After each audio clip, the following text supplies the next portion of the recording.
नमस्कार। स्वागत है आपका अपने इस प्यारे चैनल पर जिसका नाम है प्रगति इंस्टीट्यूट।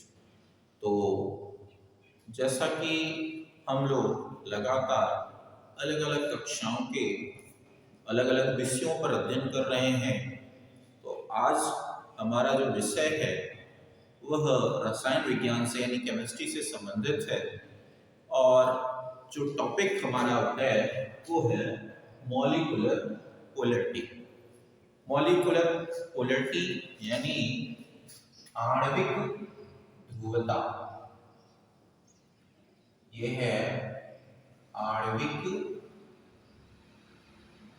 ध्रुवता के बारे में मॉलिक्यूलर पोलैरिटी। ये आणविक ध्रुवता का जो टॉपिक है हमारा, ये संबंधित है बीएससी से। मुख्यतः बीएससी प्रथम सेमेस्टर जो अलग अलग विश्वविद्यालयों के कोर्स हैं, उसमें प्रथम सेमेस्टर के कोर्स में ये मॉलिक्यूलर पोलैरिटी जो है वो आता है यूनिट फर्स्ट में। परंतु ये टॉपिक हमारा 11th 12th के लिए भी इम्पोर्टेंट टॉपिक है। 11th 12th में भी ये टॉपिक में पढ़ाया जाता है। तो आइए आज हम समझने की कोशिश करते हैं कि ये मॉलिक्यूलर पोलैरिटी है क्या। इसका पूरा एकदम डिटेल एनालाइज करते हैं कि मॉलिक्यूलर पोलैरिटी है क्या, कैसे ये जनरेट होती है, कैसे बनती है, उसको हम समझते हैं। तो देखिए, जैसे नाम से पता चल रहा है आणविक और ध्रुवता, तो पहले हम लोग इस अक्षर को समझते हैं कि ये मॉलिक्यूल क्या होते हैं, अणु क्या होते हैं। क्योंकि ये जो ध्रुवता है वो कहाँ है, अणु पर उपस्थित होती है। तो अणु किसे कहते हैं ये मुझे पता है कि आप लोगों को जानकारी होगी सामान्यतः। क्योंकि अणु क्या होते हैं, दो या दो से अधिक परमाणु जब आपस में मिलते हैं तो वो अणुओं का निर्माण करते हैं। उदाहरण के लिए जैसे हाइड्रोजन का एक परमाणु हाइड्रोजन के दूसरे परमाणु के साथ जब मिलता है तो क्या बनाता है, H2 बनाता है, हाइड्रोजन का अणु बनाता है। ये क्या है, हाइड्रोजन का मॉलिक्यूल होता है। अगर H इस तरह लिखा हुआ है तो इसका तात्पर्य क्या होता है, इसका तात्पर्य है ये हाइड्रोजन का परमाणु है, यानी ये एटम है। ये भी हाइड्रोजन का एक एटम है, ये भी हाइड्रोजन का एक एटम है।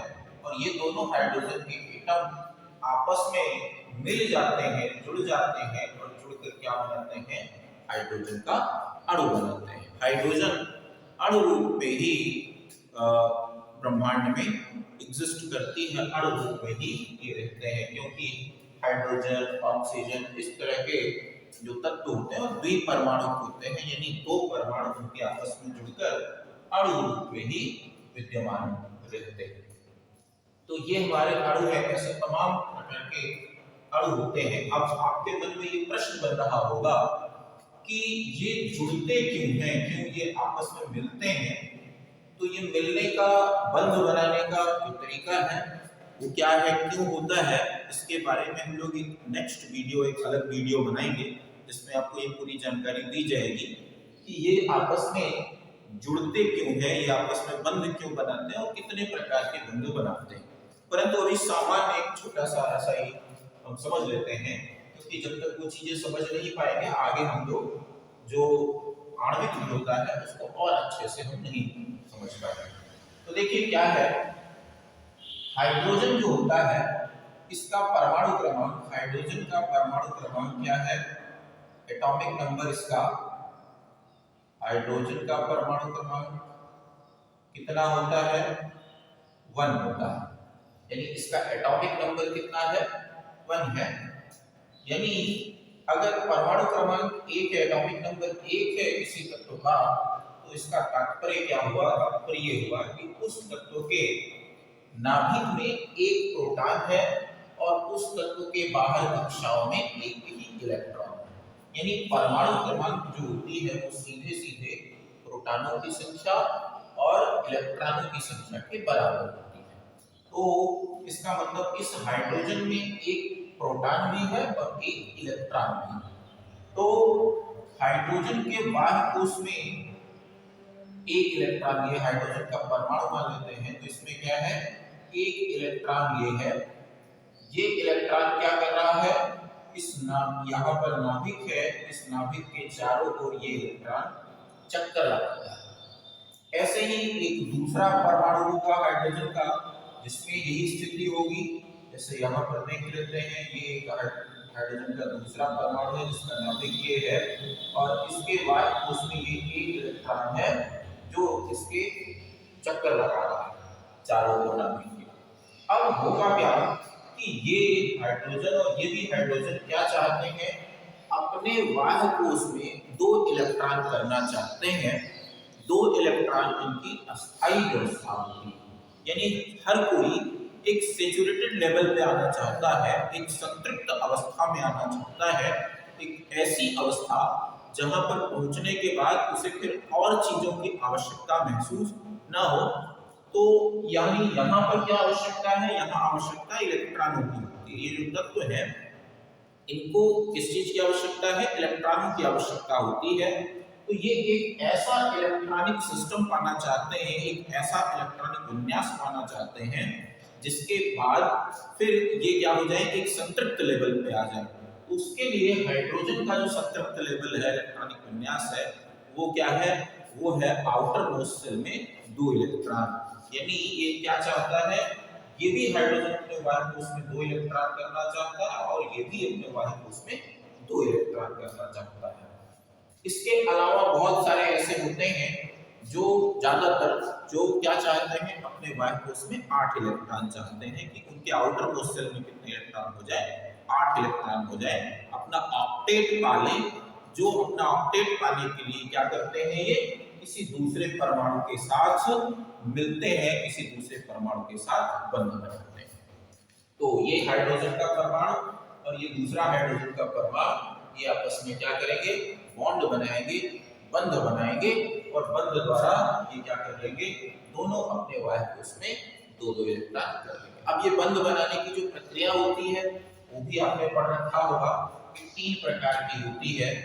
बंध जो होते हैं, बॉन्ड जो होते हैं, बंध या बॉन्ड, ये कितने प्रकार के होते हैं हम लोगों ने पढ़ रखा है कि बॉन्ड यानी एक दूसरे अपना ऑक्टेट कंप्लीट करने के लिए, आप एक संतृप्त लेवल तक आने के लिए, सैचुरेटेड लेवल प्राप्त करने के लिए 3 तरीके बेसिकली होते हैं किसके पास, तत्वों के पास, परमाणुओं के पास। जिसमें से पहला तरीका क्या होता है, ट्रांसफर ऑफ इलेक्ट्रॉन, यानी इलेक्ट्रॉनों का स्थानांतरण। ट्रांसफर ऑफ इलेक्ट्रॉन जो होता है उसके थ्रू क्या बनता है, ट्रांसफर ऑफ इलेक्ट्रॉन जो होता है तो उसके थ्रू बनता है वैद्युत संयोजी बंध। क्या बनता है, वैद्युत संयोजी बंध बनता है, वैद्युत संयोजी बंध बनता है, जिसको हम लोग क्या कहते हैं, जिसको हम लोग इलेक्ट्रो वैलेंट बॉन्ड बोलते हैं।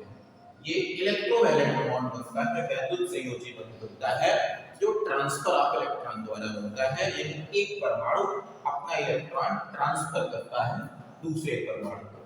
आपने एग्जांपल देखा होगा, हो सकता है NaCl जो बनता है, ये NaCl का एक मॉलिक्यूल कैसे बना, सोडियम ने अपना एक इलेक्ट्रॉन किसको ट्रांसफर किया, क्लोरीन को ट्रांसफर किया, और जब ये ट्रांसफर करते हैं तो सोडियम जो ट्रांसफर कर रहा है उसके ऊपर पॉजिटिव आता है, और क्लोरीन जो रिसीव कर रहा है उसके पास नेगेटिव आता है, और इस तरह आपस में ये जुड़कर क्या बना लेते हैं, पॉजिटिव और ये नेगेटिव, यानी क्या हो गए, विपरीत विपरीत चार्जेस हो गए इनके ऊपर, और अपोजिट चार्जेस एक दूसरे को अट्रैक्ट करते हैं।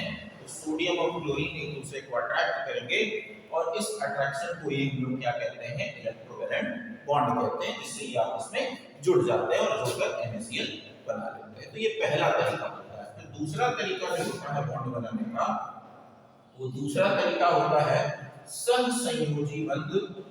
दूसरा है सहसंयोजी बंध, सहसंयोजी बंध। अब ये सहसंयोजी जो बंध है ये क्या होता है, इसको हम लोग कोवैलेंट बॉन्ड बोलते हैं। ये दूसरा तरीका होता है, और इस दूसरे तरीके में क्या होता है, इलेक्ट्रॉन का ट्रांसफर नहीं होता बल्कि शेयरिंग ऑफ इलेक्ट्रॉन होता है, यानी इलेक्ट्रॉनों का साझा होता है, साझा बराबर बराबर। जैसे हम यहाँ देख रहे हैं, ये हाइड्रोजन के परमाणु को भी एक इलेक्ट्रॉन की रिक्वायरमेंट है और इस वाले हाइड्रोजन परमाणु को भी एक इलेक्ट्रॉन की रिक्वायरमेंट है।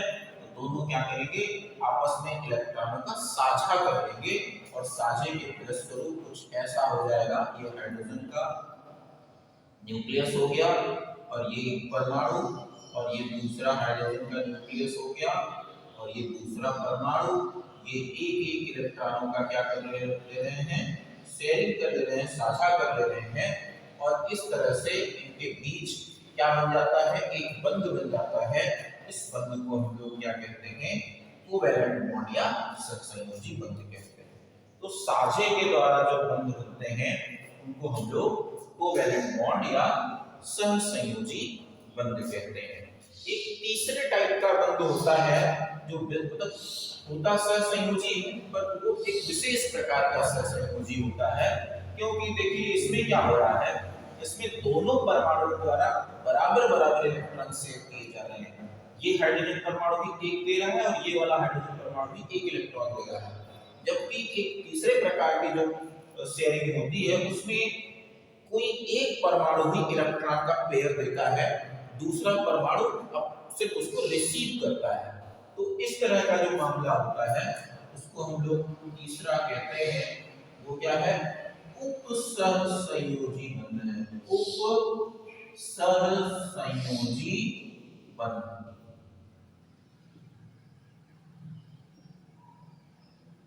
उपसहसंयोजी बंध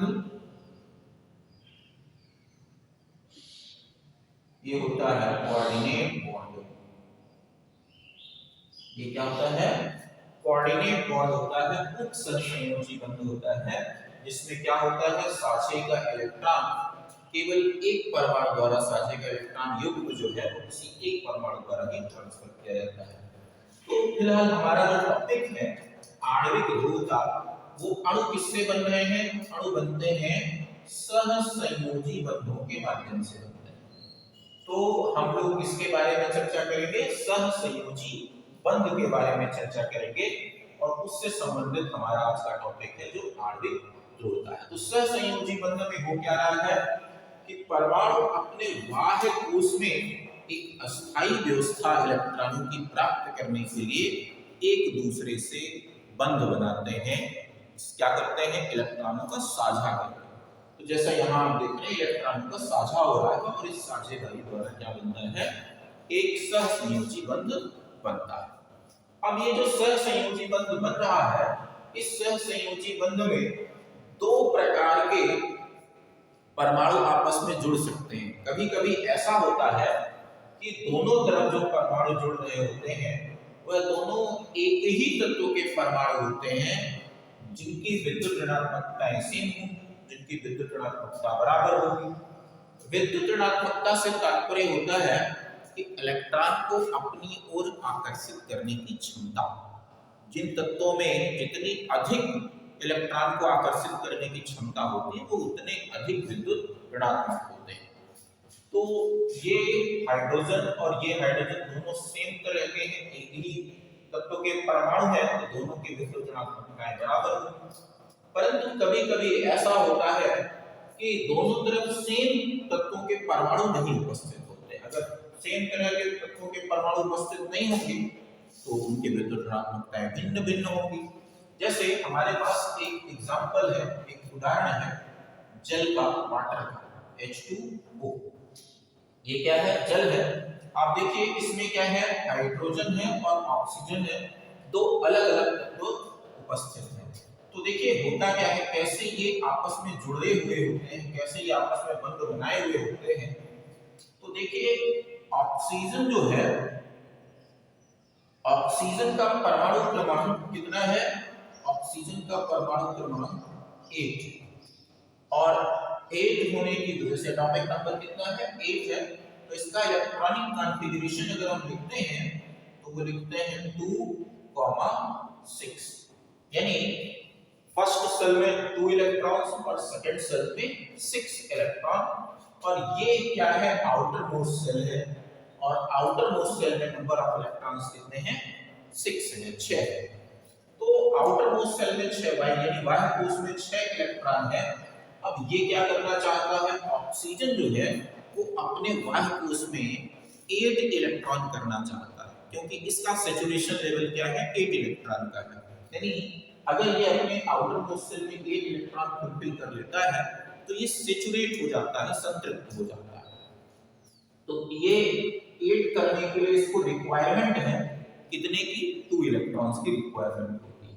तो ऑक्सीजन को अपना ऑक्टेट कंप्लीट करने के लिए आउटर मोस्ट शेल में 2 इलेक्ट्रॉन की रिक्वायरमेंट होती है। अब ये रिक्वायरमेंट कहां से पूरी होगी तो आप देखिए इसके साथ 2 हाइड्रोजन के एटम्स ऐड होंगे। हाइड्रोजन आप देख रहे हैं यहाँ पर है एटॉमिक नंबर 1 है आउटर मोस्ट शेल में कितने इलेक्ट्रॉन होते हैं 1 इलेक्ट्रॉन। तो ये भी क्या करना चाहता है आउटर मोस्ट शेल में 2 इलेक्ट्रॉन करना चाहता है। ये एक्सेप्शन है हाइड्रोजन एक्सेप्शन होता है क्योंकि ये अपने आउटर मोस्ट शेल में केवल 2 इलेक्ट्रॉन करना चाहता है। बाकी और जो होते हैं वो अपने आउटर मोस्ट शेल में 8 इलेक्ट्रॉन करना चाहते हैं। तो ये हाइड्रोजन जो है वो अपने बाह्य कोश में 1 इलेक्ट्रॉन रखता है पर 2 करना चाहेगा तो इसको भी रिक्वायरमेंट है और इस वाले हाइड्रोजन एटम को भी रिक्वायरमेंट है। तो 2 हाइड्रोजन एटम है दोनों को इलेक्ट्रॉन की रिक्वायरमेंट है और एक ऑक्सीजन का एटम है इसको भी ऑक्सीजन की इलेक्ट्रॉन की रिक्वायरमेंट है। तो जब ऐसे तत्व जिनको रिक्वायरमेंट होती है यानी जिनको इलेक्ट्रॉन की आवश्यकता होती है वो आपस में जुड़ते हैं तो वो कौन सा बॉन्ड बनाते हैं सहसंयोजी बंध बनाते हैं यानी कोवैलेंट बॉन्ड फॉर्म करेंगे। तो इसका मतलब यहाँ पर ऑक्सीजन हाइड्रोजन के साथ कौन सा बॉन्ड बनाएगा कोवैलेंट बॉन्ड बनाएगा। कैसे बनाएगा देखिए ये ऑक्सीजन का एक एटम हो गया और हम इसके आउटर मोस्ट शेल के इलेक्ट्रॉन को सिर्फ शो करेंगे जो कितने हैं 6 इलेक्ट्रॉन हैं। तो ये 2 4 5 6 ये 6 इलेक्ट्रॉन आउटर मोस्ट शेल के हो गए।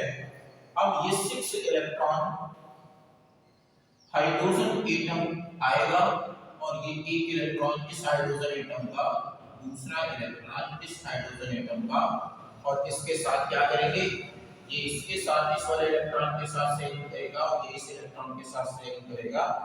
तो इस तरीके से इस ऑक्सीजन के साथ ये शेयरिंग हो जाएगी और ये हाइड्रोजन के साथ शेयरिंग हो जाएगी। इस तरह से शेयरिंग हो जाएगा। तो आप देखिए हाइड्रोजन के सर्कल में 2 इलेक्ट्रॉन हो गए इस वाले हाइड्रोजन के सर्कल में 2 इलेक्ट्रॉन हो गए और इस ऑक्सीजन के सर्कल में 6 इसके स्वयं के हैं और एक इसका और एक इसका टोटल कितने हो गए 8 हो गए।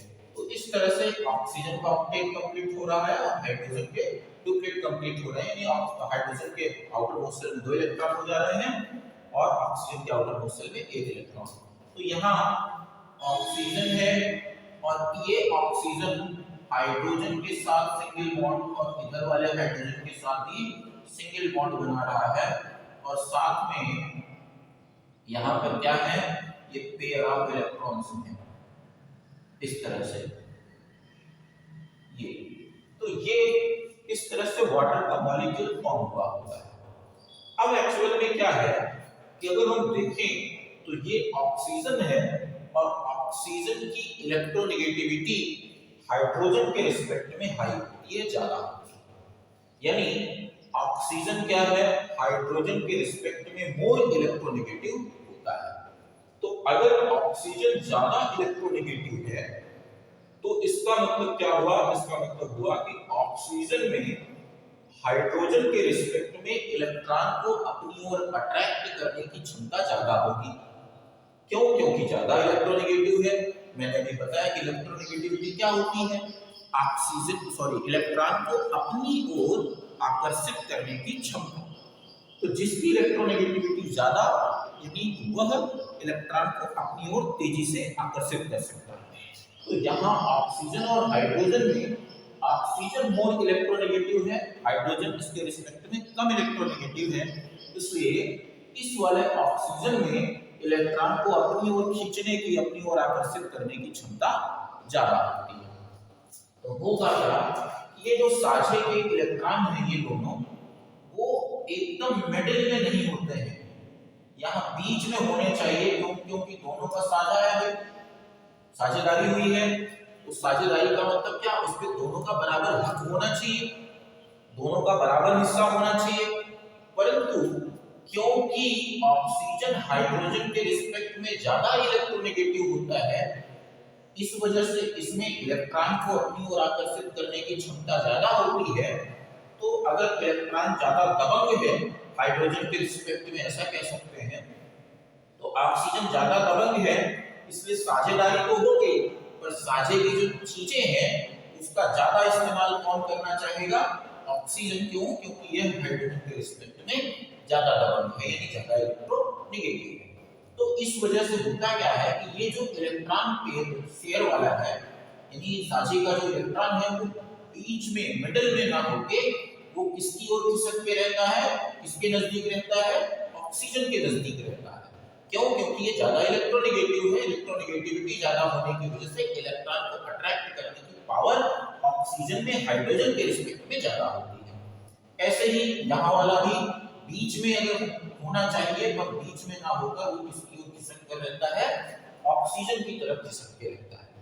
अब इससे होगा क्या, होगा ये कि जो जिसकी तरफ से इलेक्ट्रॉन खिसक के दूसरी तरफ जा रहा है, तो एक्चुअल में ये बाहर से देखने में क्या लगेगा, बाहर से देखने में ऐसा प्रतीत होगा कि हाइड्रोजन ने अपना इलेक्ट्रॉन ऑक्सीजन को दिया हुआ है, ऐसा बाहर से देखने में प्रतीत होगा। पर एक्चुअल में किया दोनों ने साझेदारी है, पर साझेदारी के बाद जो ज्यादा दबंग है उसने चीजें अपने कब्जे में ले ली है, तो कब्जे में लेकर वो उनका इस्तेमाल कर रहा है, तो बाहर से देखने वालों को ऐसा प्रतीत होगा कि हाइड्रोजन ने क्या किया है, अपना इलेक्ट्रॉन ऑक्सीजन को दे दिया है, उसको यूज करने के लिए दिया हुआ है, उपयोग करने के लिए दिया हुआ है। यानी ये डोनर हो जाएगा, दाता हो जाएगा एक तरह से। तो जो डोनर होता है, जो दाता होता है, उसके ऊपर क्या आता है, पॉजिटिव आता है। परंतु ये पॉजिटिव कैसा है, दिखाई देने वाला है, इसलिए इसको पॉजिटिव, पार्शियली पॉजिटिव कहेंगे, यानी डेल्टा एच लिखा जाएगा। ऐसे ही इस वाले हाइड्रोजन के साथ भी वही होगा, जो दिखाई देने वाला पॉजिटिव है, यानी ये झूठ मूठ का एक तरह का ध्वनि बना हुआ है बाहर से देखने में, इसलिए इसके ऊपर पॉजिटिव पार्शियल में लगता है, यानी डेल्टा एच लिखा जाएगा। और ये क्योंकि ले रहा है इनका इलेक्ट्रॉन, तो इनके ऊपर क्या हो जाएगा, पार्शियली नेगेटिव आ जाएगा इस ऑक्सीजन के ऊपर। क्यों, क्योंकि ये क्या ले रहा है, इलेक्ट्रॉन खींच रहा है, इलेक्ट्रॉन अपनी ओर नजदीक रख रहा है, तो इनके इस ऑक्सीजन के ऊपर पार्शियली नेगेटिव आएगा और इन हाइड्रोजन के ऊपर पार्शियली पॉजिटिव आएगा। तो अब इससे हो क्या रहा है, यहां पर थोड़ा सा देखते हैं।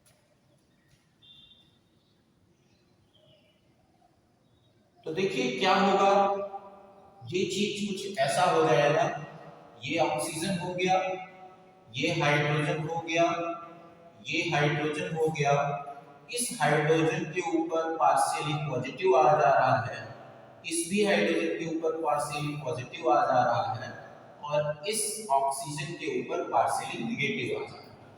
तो आप देखिए क्या हो गया, इसमें हाइड्रोजन क्या हो गया, पॉजिटिव हो गया, यानी इसकी तरफ से इलेक्ट्रॉन खिसक कर किधर चले जा रहे हैं, ऑक्सीजन की तरफ चले जा रहे हैं, इसलिए ऑक्सीजन की तरफ नेगेटिव हो गया। तो यानी एक तरफ इलेक्ट्रॉनों की कमी हमें दिखाई दे रही है और दूसरी तरफ इलेक्ट्रॉनों की अधिकता दिखाई दे रही है, जिसकी वजह से पॉजिटिव और नेगेटिव ध्रुव बन जा रहे हैं, पोल बन जा रहे हैं, जिसकी वजह से ये जो अणु है, ये जो मॉलिक्यूल है, ये मॉलिक्यूल कैसा हो जा रहा है, ध्रुवीय हो जा रहा है। इसी को हम लोग क्या कहते हैं, मॉलिक्यूलर पोलैरिटी कहते हैं, आणविक ध्रुवता कहते हैं। यानी जब किसी अणु पर किसी एक तरफ विद्युत धनात्मकता और दूसरी तरफ विद्युत ऋणात्मकता मौजूद होती है, या ऐसा कह सकते हैं कि जब एक तरफ इलेक्ट्रॉनों की कमी और दूसरी तरफ इलेक्ट्रॉनों की अधिकता उत्पन्न होने की वजह से इनमें ध्रुवता उत्पन्न हो जाती है तो इसे हम क्या कहते हैं, इसे हम मॉलिक्यूलर पोलैरिटी या आणविक ध्रुवता। जैसा यहाँ आप देख रहे हैं कि वाटर के मॉलिक्यूल में ऑक्सीजन ज्यादा विद्युत ऋणात्मक तत्व है हाइड्रोजन के रिस्पेक्ट में, जिसकी वजह से जो साझे का इलेक्ट्रॉन बीच में होना चाहिए वो बीच में ना होकर वो ऑक्सीजन के करीब रहता है, जिसकी वजह से ऑक्सीजन के ऊपर पार्शियली नेगेटिव और हाइड्रोजन के ऊपर पार्शियली पॉजिटिव आ जाता है, जिसकी वजह से यहाँ इस अणु में ध्रुवता उत्पन्न हो जाती है, पोलैरिटी उत्पन्न हो जाती है, जिसे हम क्या कहते हैं, मॉलिक्यूलर पोलैरिटी कहते हैं, आणविक ध्रुवता। तो आशा करते हैं ये चीज आपको समझ में आई होगी। आगे और चीजें जानने के लिए देखते रहिए हमारे चैनल को। आप सभी का बहुत बहुत धन्यवाद।